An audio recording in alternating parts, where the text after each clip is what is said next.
Yotam, welcome to the show. You're from Israel, and in your book, you begin by talking about how Africa isn't studied with interest in Israel, and how Israel largely sees itself as part of the Western world.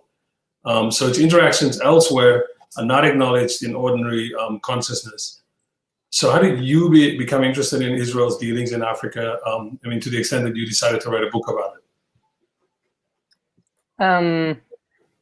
Well, I think my story is partly entangled in the broader politics that the book tells. I started working with refugees in Israel around 10 years ago. Perhaps a bit more. Refugees coming from the Horn of Africa, so South Sudanese, Eritreans, and Sudanese. And I was a law student at the time, and I worked with a few civil society organizations on refugee rights issues.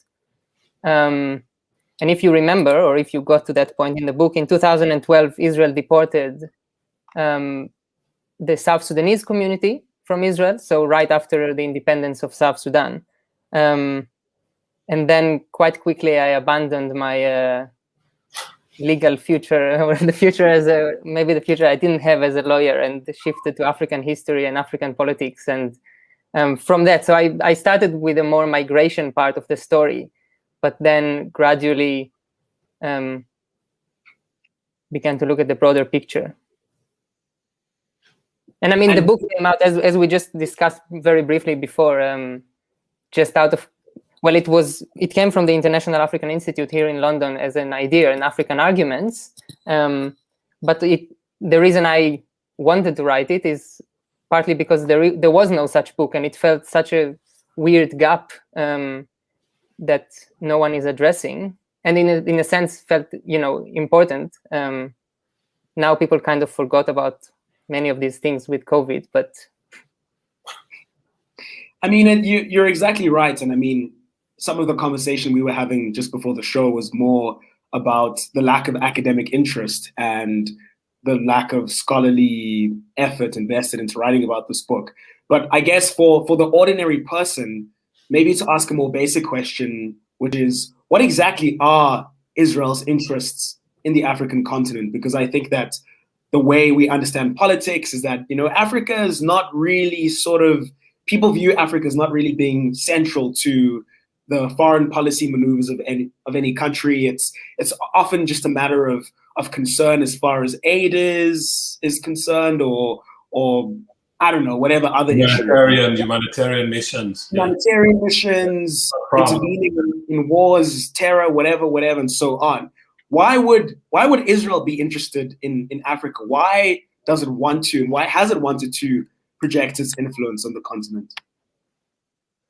Well, there are several answers, and it depends if we look at the recent period or the longer history of that. But I think overall some of the themes are very similar, and that is Israel's kind of, from the moment it began to exist as a state in 1948, this problematic position of, is it a legitimate entity, kind of a post-colonial state of a liberated people, or kind of a settler colonial state, an imperial outpost, whichever way you want to call it, apartheid today. So, and for Israel, Africa was always kind of a mirror that allowed it to try to reshape the narrative around what is going on in Israel-Palestine. So in the 50s, late 50s, early 60s, when many African countries gained independence, it was an attempt by Israel.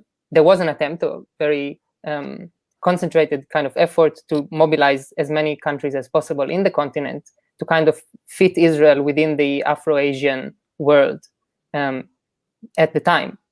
Largely because Israel needed not only the legitimacy in terms of the rhetoric, but also because it needed votes in the UN to counter pressure around the issue of Palestinian refugees and the pressure from Arab countries. And then some of these issues, we see them kind of coming back throughout history.